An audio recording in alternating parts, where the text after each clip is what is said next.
Of parliament Vijayawada Shri Kesineni Sivanath గారిని మాట్లాడవలసిందిగా మనవి చేస్తున్నాను.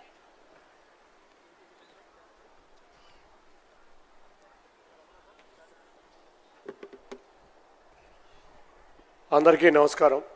వేదికని అలంకరించిన పెద్దలు, గౌరవనీయులు ఆంధ్రప్రదేశ్ రాష్ట్ర ముఖ్యమంత్రి నారా చంద్రబాబు నాయుడు గారికి, అంతేకాకుండా యూరోపియన్ యూనియన్ అంబాసిడర్ హెర్వీ డెల్ఫిన్ గారికి, మంత్రి కందుల దుర్గేష్ గారికి, బాలాజీ గారికి, వెంకట్రావు గారికి, తేజస్వికి, అంతేకాకుండా సెక్రటరీ అజయ్ జైన్ గారికి అందరికీ కూడా నా హృదయపూర్వక నమస్కారాలు.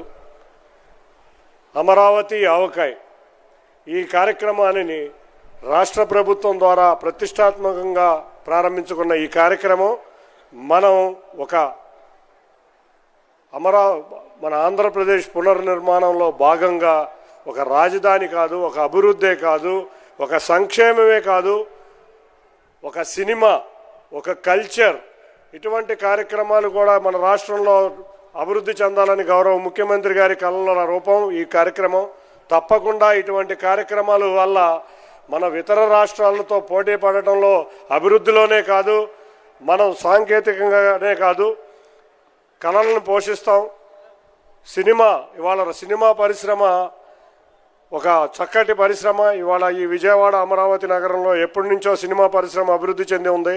అంతేకాకుండా ఈ ప్రాంతం మొత్తం కూడా సాంస్కృతిక కార్యక్రమాలు, ఇటువంటి కార్యక్రమాలు చేయటమే కాకుండా ఒక ఉత్సవాలు నిర్వర్తించాలి, రాష్ట్రం మొత్తం మీద ఉత్సవాలు నిర్వర్తించాలి, ఒక సర్క్యూట్ టూరిజం డెవలప్ చేయాలి, సర్క్యులేషన్ ఆఫ్ మనీ ఉండాలంటే టూరిజం తప్పితే మరి ఏది కాదని గౌరవ ముఖ్యమంత్రి వర్యులు ఎప్పుడో 20 సంవత్సరాల క్రితం ఉమ్మడి రాష్ట్రంలో వారు హైదరాబాద్ అభివృద్ధిలో ఘనంగా చూపించారు.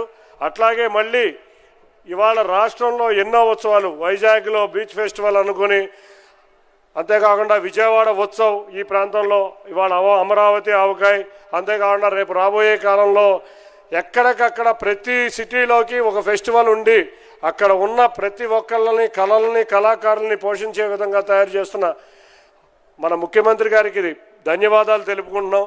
అంతేకాకుండా ఇవాళ కృష్ణమ్మ జలహారతి మనం 2014-19 మన గౌరవ ముఖ్యమంత్రి వర్యుల చేతుల మీదుగా ప్రారంభమైన ఈ జలహారతి మళ్ళీ ఇవాళ ఇక్కడి నుంచి ప్రారంభించి మనం ప్రకృతిని ఆరాధిస్తాం.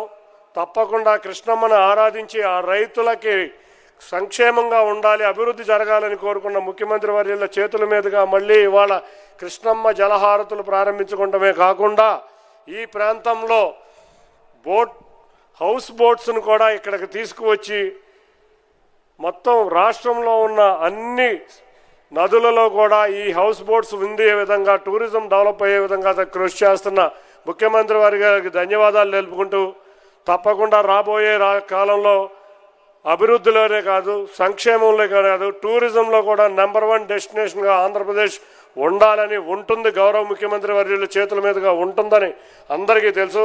అదేవిధంగా ముందుకు వెళ్ళాలని తెలియజేసుకుంటూ అందరికీ కూడా ఈ అవకాశం ఇచ్చిన పెద్దలందరికీ కూడా పేరు పేరున ధన్యవాదాలు తెలుపుకుంటున్నాను. Thank you.